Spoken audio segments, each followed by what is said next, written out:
Here we have a scenario where you have a critical machine with a fault LED flashing, but the machine is continuing to operate normally.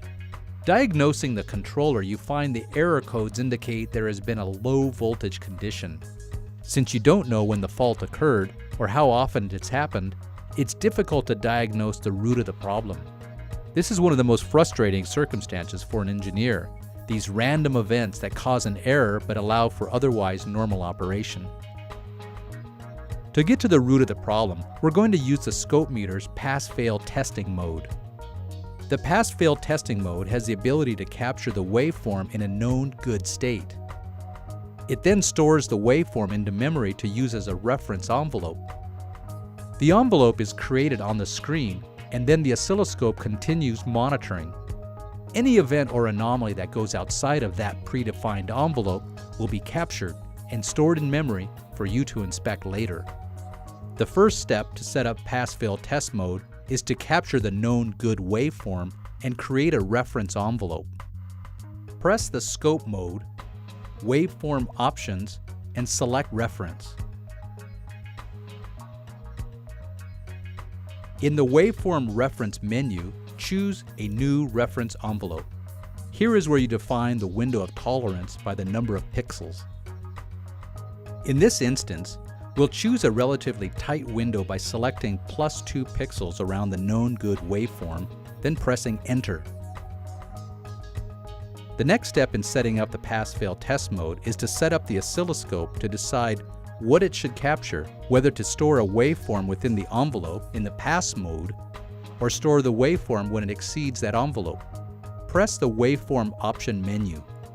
Select Reference and then choose either Store on Fail when the unknown trace exceeds the envelope, or Store on Pass when it remains within the envelope. For this test, we'll choose Store on Fail. Now the oscilloscope will monitor the input waveform and compare it to the waveform envelope that we've just created. Anytime a trace falls outside of that +2 pixel window, it will immediately capture that screen and store it to the replay memory.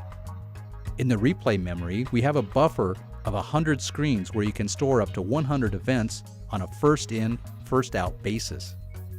Now let's cause an event using the demonstration board. The scope meter will beep, indicating that it has captured a fail and stored it in the replay memory. When you return to the scope meter, simply go to the replay mode, access the replay memory, and you can scroll through each of the events one by one. Immediately you can see the gray envelope overlaid with the waveform trace the scope has captured. In this test, you can see clearly that at the end of the cycle, the waveform exceeded the 2 pixel tolerance window. You can also go through each of the memories and spec every waveform looking for such anomalies.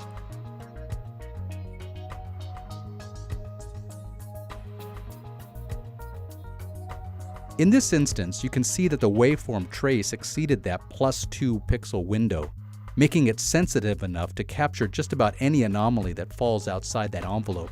Without the pass-fail test mode and waveform capture, you would never be able to capture random once-off events like this.